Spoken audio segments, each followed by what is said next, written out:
Começa agora mais uma edição do Oeste Saúde. É o nosso programa semanal, onde nós damos dicas, nós damos orientações, nós seguimos assim numa jornada sobre ensinamentos da saúde, sobre a sua responsabilidade em relação a isso e queremos que cada vez você tenha mais bem-estar e mais saúde.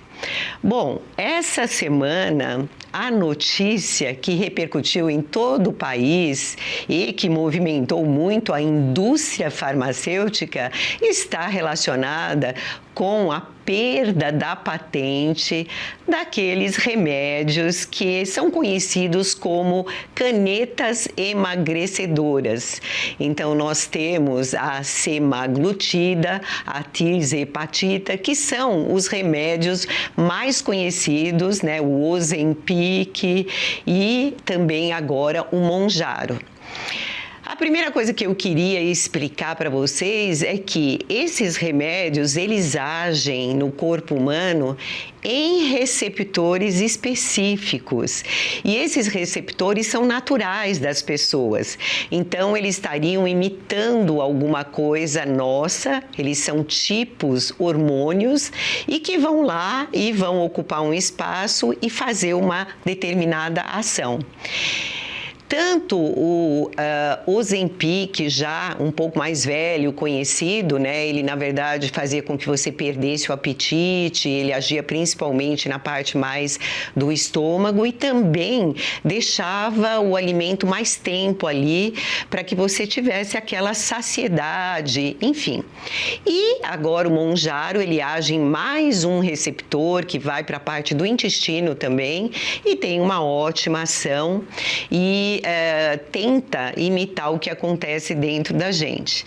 Então, gente, houve uma revolução a respeito do tratamento da obesidade, porque até então a gente não tinha remédios tão específicos e que, na verdade, também acabavam melhorando o nosso metabolismo. Os remédios anteriores a esse tipo mexiam um pouco com a ansiedade, deixavam a pessoa agitada, ou então também teve a questão da cirurgia, mas a cirurgia, né, sempre é retirando de alguma forma uma parte do estômago, ou então, na verdade, desviando o trajeto daquela comida, enfim, agressivo para uma pessoa pensar em tomar aquela atitude. Aí vem esses remédios que, através de uma caneta, também tem algum via oral, eles conseguem fazer com que a pessoa perca o apetite, fique tranquila, vá emagrecendo e, ao mesmo tempo, melhora o metabolismo, quer dizer, é uma indicação para diabetes também. Então, foi uma revolução. E esses mercados financeiros, eles nem tiveram a noção de como isso ia acontecer. E agora, quando se perde a patente desses grandes laboratórios e outros podem fazer, né, também similares, isso mexe muito com o mercado, né, especialmente porque a aquisição desses remédios foi muito além do que estava se esperando. Então, no Brasil, na Turquia, na China, essa patente vai ser perdida agora em 2026. Então, o mercado está agitado e existem algumas fusões. A Lupin, que é um grande laboratório, ela fez fusão com a Índia e está procurando reter, né, a possibilidade de ficar só nesses laboratórios. O Brasil também está fazendo alguns acordos com outros laboratórios. Enfim, isso vai mudar bastante nos próximos tempos. E também está se investindo mais em ter esse mesmo tipo de droga via oral em vez de caneta, porque muitas pessoas têm medo de agulha, né?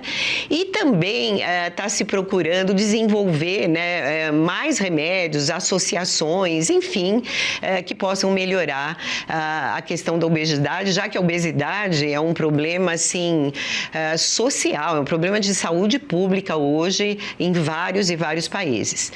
Mas a notícia é essa, a patente vai ser perdida, a gente vai ficar de olho no que vai acontecer, mas eu queria somente alertar. Esses remédios, eles devem sempre ser prescritos pelo médico. É muito importante que você não compre isso no mercado paralelo, porque ele pode estar falsificado, e é muito importante que você tenha uma avaliação para saber se o remédio é indicado para você. Isso não é uma questão de milagre, não se deve vulgarizar ou se tornar isso como uma coisa, quero perder 3 quilos para entrar num vestido para a próxima festa, ou então, porque não funciona assim. Eles são interessantes, eles têm tido um papel muito importante, mas eles são remédios, então eles também têm efeitos colaterais. Se fala de pancreatite, se fala de perda de massa muscular.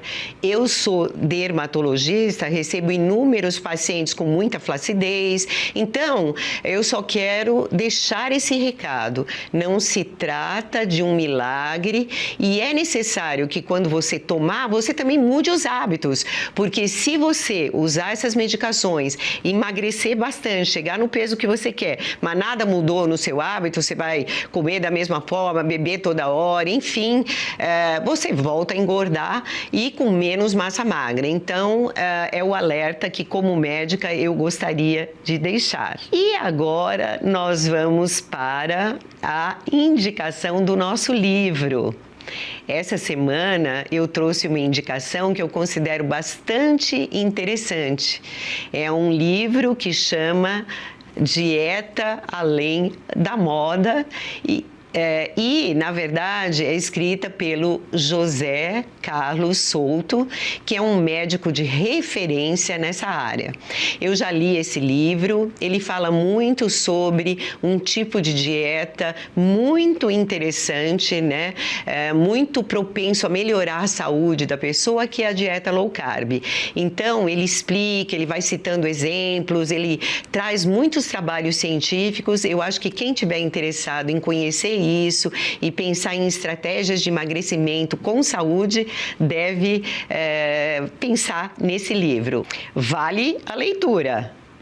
E agora nós vamos para um rápido intervalo e daqui a pouco nós voltamos para conversar sobre dependência do álcool, um problema muito sério de saúde pública, e teremos um entrevistado especialista que é o Dr. Arthur Guerra, psiquiatra. Até lá! Nem todo mundo tem familiaridade com o digital, mas todo brasileiro tem direito de saber o que está acontecendo de verdade. Vem aí a Oeste TV. Assine a Oeste. Faça parte dessa história. Estamos de volta.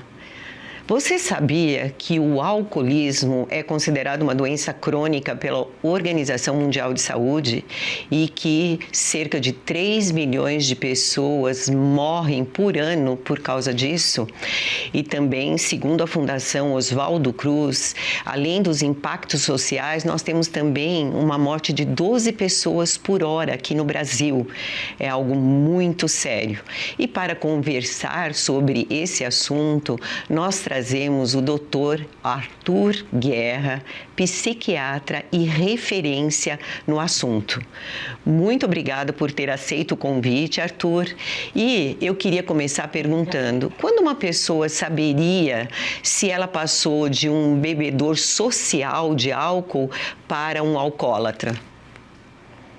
Denise, em primeiro lugar, muito obrigado pelo convite. Uma honra estar no seu programa para falar de um assunto tão relevante, tão importante para a saúde pública. Olha, antes de mais nada, o álcool é uma substância que existe há milhares de anos. Provavelmente vai continuar existindo no futuro por milhares de anos também. Muitas pessoas fazem o consumo social, moderado, ocasional de bebidas alcoólicas, mas algumas pessoas, mais ou menos 1 em cada 10, ou seja, 10%, no mundo todo, tem um consumo que nós chamamos de abusivo ou com dependência. Tanto faz, é um consumo que tem problemas. A pessoa bebe e Denise, independente da frequência, independente da quantidade, essa pessoa tem prejuízos quando bebe. Ou ela, o corpo dela, o trabalho dela, a cabeça dela, ou quem está em torno dela, quem vive com ela, quem trabalha com ela, quem mora com ela, quem reside com essa pessoa. Isso é tão importante que é um sério problema de saúde pública. Quando que a gente começa a perceber que alguém está bebendo a mais? A pessoa bebe e não aceita que tem essa dificuldade. Bebe e jura que vai parar de beber quando ela quiser. Bebe e mente para ela mesma. Bebe, às vezes, para diminuir um tremor de extremidades, já num quadro mais grave de dependência de álcool. Isso que é um sério problema de saúde pública, por isso que parabéns pelo seu programa de estar abordando um tema tão sério, tão bacana quanto esse. Arthur, eu também gostaria de saber quais seriam as formas, vamos dizer, de tratar, né, essa questão e também como a família, que no fim amigos, família, é totalmente envolvida com essa questão, como ela pode ajudar? Denise, você como eu, você também é médica. Estou avisando para todo mundo ouvir. Quem descobrir a forma eficiente de tratamento do alcoolismo é candidato fortíssimo ao Prêmio Nobel de Medicina. Por quê? Como é uma doença que existe há milhares de anos, vários tratamentos foram feitos já. O que dá certo? O que dá certo é quando a pessoa resolve parar de beber. Hoje, 2026, como é que nós estamos em relação à ciência, às melhores práticas do mundo, quando se fala de alcoolismo? É como se fosse, Denise, como se fosse, não é a mesma coisa, aqueles médicos de 1890, 1900, quando eu me formei, eu ainda encontrei alguns médicos assim, você é mais nova que eu, então você não deve ter encontrado, mas médicos tisiologistas, eram médicos especialistas em cuidar da tuberculose. Em 1920, esses médicos eles sabiam fazer o diagnóstico de alguém que estava com tuberculose. Em geral, a pessoa tinha febre, dor no peito, catarro com sangue. Esses médicos também sabiam que se essas pessoas fossem para um lugar frio, tipo Campos do Jordão, os Alpes suíços, essas pessoas ficariam melhor daquela doença. Mas os médicos não sabiam, Denise, que a causa daquela doença era o bacilo de Koch. Então, hoje, voltando para o assunto álcool, nós sabemos que só vai ter a doença quem bebe e bebe muito. 2, nós sabemos que se a pessoa ficar sem beber, ela melhora. Muito, muito. 3, nós sabemos que não existe a causa ligada, até hoje, por que alguns bebem e outros não bebem. Por que alguns bebem mais e outros não bebem menos. Dentro da mesma família. Prêmio Nobel de Medicina, mais uma vez. A família tem um papel absolutamente fundamental.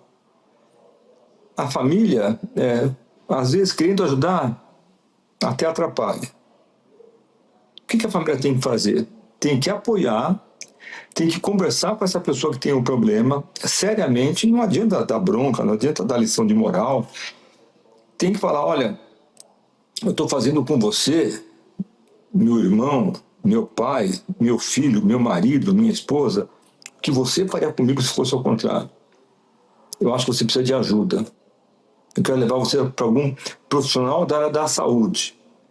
Não precisa nem ser psiquiatra, viu, Denise? Eu trabalho com isso, mas muitos clínicos trabalham muito bem, sabe? Muitos pediatras trabalham bem também. Cirurgiões, eu vejo, trabalham de forma excelente. Psicólogos também trabalham bem. E esse profissional ele vai fazer uma avaliação e vai dar o melhor caminho de tratamento para aquela pessoa. Um tratamento sempre de médio para longo prazo, aonde infelizmente a recaída faz parte do quadro clínico. Arthur, a gente sabe que recentemente, né, houve o problema com a questão do metanol e também a gente sabe que hoje em dia, né, os jovens às vezes começam a beber, tá um pouco glamuroso essa coisa de drinks, os bares com vários tipos e tal. Há alguma coisa para a gente aconselhar, alguma coisa que se possa, vamos dizer, de alguma forma prevenir um possível alcoolismo nessas pessoas mais jovens? Felizmente, os dados mais recentes que nós temos no mundo todo e no Brasil também é que os jovens estão bebendo menos, felizmente. Aquela ideia de que era interessante, bonito, o rapaz ficar alcoolizado, embriagado, está indo por água abaixo. As meninas não têm atração quando vem um rapaz alcoolizado. Os rapazes também não acham a menina que está alcoolizada mais bonita ou mais atraente. Hoje em dia, existe uma diminuição no consumo de álcool entre os adolescentes. Isso não evita que alguns adolescentes, numa única situação, bebam muito. Nós damos nome de binge drinking, ou beber pesado episódico. Às vezes fica uma semana, 2 semanas, 1 mês sem beber nada. Vai para uma festa, de uma vez só, bebe muito e fica alcoolizado ou alcoolizada. E aí o risco aumenta consideravelmente. Risco do quê? De violência, de sexo desprotegido, risco de falar, fazer coisas e não se lembrar, nós chamamos de amnésia alcoólica ou blackout alcoólico, se expõe a várias situações, né? Então, isso deve ser evitado. Qual a melhor forma de evitar? A melhor forma, há muitos anos, no mundo todo, é você dar um exemplo de que ou você não bebe ou você faz um consumo moderado de álcool. Gosto muito de uma frase, Denise, que eu queria deixar aqui para os nossos ouvintes, telespectadores, que é o seguinte: o exemplo não é a melhor forma de ensinar alguma coisa para alguém. Ponto. É a única, ponto final. O que eu quero dizer com essa frase é o seguinte: se o exemplo não vier de nós, não são os médicos, mas os mais velhos, os pais, os professores, os orientadores, os amigos, se o exemplo de um consumo moderado ou mesmo não consumo de álcool não vier de nós, de quem vai vir? Vai vir do governo? Vai vir das igrejas? O exemplo vai vir da indústria de bebidas alcoólicas? O exemplo vai vir dos clubes de futebol? Não vai vir, né? Então, eu acho que o exemplo da moderação é algo que vem primordialmente da nossa essência, da nossa alma, de cada um. Cada um tem essa responsabilidade. Arthur, eu queria, já que a gente está finalizando a nossa entrevista, infelizmente, agradecer, mas queria que você, e eu acho que a sua entrevista ela foi bastante esclarecedora e muito sincera, né? Muito, pé no chão, vamos dizer, né? Que há essa necessidade de consciência, de exemplo. Achei essa questão importantíssima, porque não dá para um pai falar para o filho não beber se ele está bebendo excessivamente, né? E achei muito interessante as suas considerações, o papel da família. E eu queria que você, para encerrar essa entrevista, desse uma mensagem para quem está procurando, talvez, algum tipo de ajuda, até no caso, se há algum programa especial, para que a gente possa, então, encerrar. E já te agradeço de novo e espero que você venha mais vezes. Olha, o convite já está aceito, né? A mensagem final que fica é o seguinte: o álcool é uma droga da nossa cultura, da nossa sociedade. Algumas culturas, por exemplo, a cultura muçulmânica, não permite o consumo de álcool. A nossa cultura permite. Isso acontece no mundo todo, especialmente nas Américas. Eu não sou contra o consumo de álcool. Não sou contra. Então, não acho que a ausência do álcool é o que vai resolver o problema do mundo todo. Não acho o álcool um demônio. como algumas pessoas pensam. Mas eu acho que o excesso de álcool é uma coisa muito prejudicial para todo mundo. Para todo mundo. E esse olhar vem desde o comecinho. Por isso que eu acho que criança, adolescente, menor de idade, não deve beber álcool. Por quê? Porque o cérebro está se desenvolvendo, o cérebro está em crescimento. Ele tem um cérebro menor, ele vai crescendo. Não precisa nem ser médico. Jogar álcool dentro do cérebro não vai ajudar nada. Cada um de nós tem a sua responsabilidade. A minha é eu falar para vocês. A de vocês é repetir o que vocês entenderam de forma positiva e otimista, de uma certa forma, otimista, para passar isso de forma preventiva para os outros. Obrigado mais uma vez, Denise. Um abraço. Obrigada, Arthur. E agora nós vamos para um pequeno intervalo e voltamos com a sua participação. A Revista Oeste nasceu com um propósito claro: romper o silêncio. Enfrentar as narrativas impostas pelos donos do poder e defender a verdade, custe o que custar. Agora, chegou o momento de convidar você para fazer um investimento de longo prazo na liberdade de expressão e no futuro do país e das próximas gerações.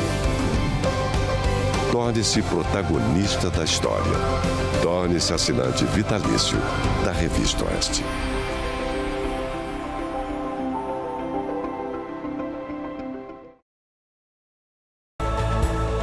Em um Brasil cada vez mais ameaçado pela censura, apoiar o jornalismo independente não é apenas uma escolha. É um ato de coragem. Torne-se protagonista da história. Torne-se assinante vitalício da Revista Oeste.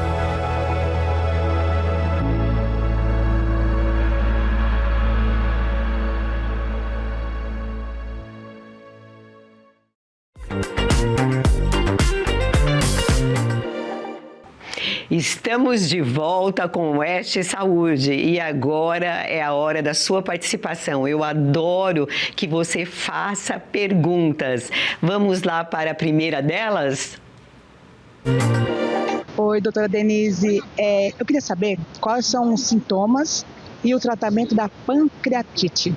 Muito obrigada pela pergunta, Elaine. A pancreatite é uma inflamação do pâncreas. O pâncreas é um órgão muito importante na nossa digestão. Ele produz enzimas que são utilizadas quando a gente está fazendo o processo digestivo.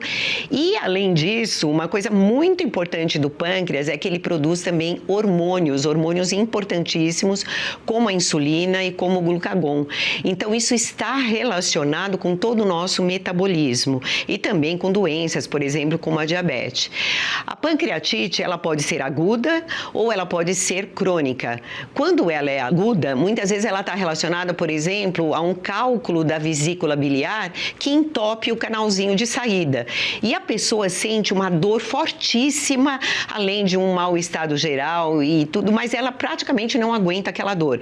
Ela precisa de um atendimento imediato, num pronto-socorro, num serviço de saúde. E aí ela vai ter uma aplicação de soro, não existe um remédio específico para a pancreatite, você tem que resolver às vezes a causa, depois você vai tirar esse cálculo para evitar esse entupimento, mas a princípio as pessoas só dão remédios para você não sentir dor e para acalmar esse pâncreas. A pancreatite crônica, você também sente dor, não é uma dor tão forte, mas é o principal sintoma da pancreatite. Aí pode estar relacionado principalmente com alcoolismo, né? O excesso de álcool leva a uma pancreatite e também outros tipos de doenças associadas, quando o colesterol está muito alto, quando você tem uma diabetes tipo 2, quando você está com, assim, vários problemas metabólicos associados.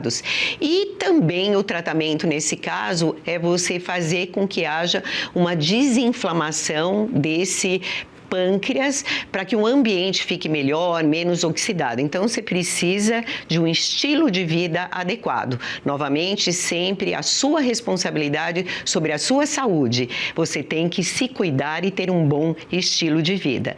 Vamos agora para a próxima pergunta? Oi, doutora Denise, eu gostaria de saber quais são os sintomas do mpox. Iris, muito obrigada pela pergunta também. O mpox está acontecendo com muita frequência no nosso meio. O mpox é uma virose, então causada por um vírus, que é também do grupo do vírus da varíola. Você sente um mal-estar, você fica com uma febre, você tem lesões de pele.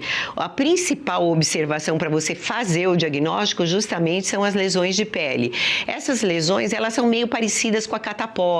É uma bolinha na pele, uma vesículazinha, depois ela abre, aquilo pode ficar uma feridinha e você pode ter comprometimento de qualquer parte da pele, o rosto, o colo, as pernas, braços e pode ficar com muitas lesões. Essas lesões, elas podem infeccionar por outras bactérias também e deixar até depois uma cicatriz. Por isso é importante o cuidado. Você pode pegar o mpox de outra pessoa que esteja contaminada, as gotículas podem te atingir, você está com uma resistência não tão boa. Então, na verdade, há uma chance muito grande quando a doença começa a aumentar de que você também pegue. Então, tem que ver o ambiente que você está frequentando, se tiver lesões com feridas, não mexer nessas feridas, enfim, ter esse tipo de cuidado. O tratamento também não é um tratamento tão específico. Existe antivirais que podem ser usados, principalmente se a doença tem muitas lesões, se o comprometimento geral está grave, mas em geral é um suporte, hidratação, boa alimentação, descanso, que vão ajudar a você se recuperar desta virose. Vamos então para a terceira pergunta. Oi, doutora Denise. Se eu pegar H1N1, quais os cuidados que eu devo ter? Qual o tratamento que eu devo tomar? Muito obrigada pela pergunta, Débora. Também é algo que está acontecendo com frequência. Também, na verdade, H1N1 é uma virose, né? E, na verdade, é um vírus do grupo da influenza.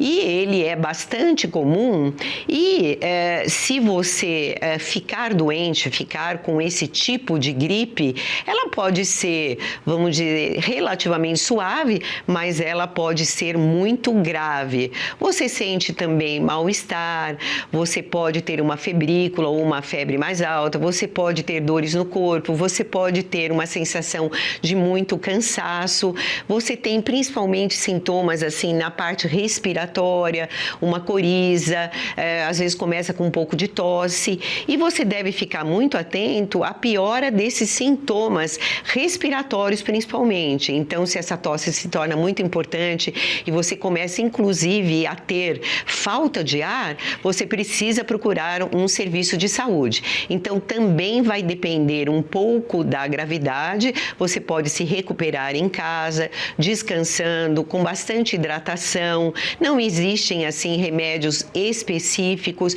mas você tem que se alimentar bem, enfim, cuidar da saúde de uma maneira geral. E se os sintomas respiratórios forem muito graves, principalmente falta de ar, você deve ir para um serviço de saúde.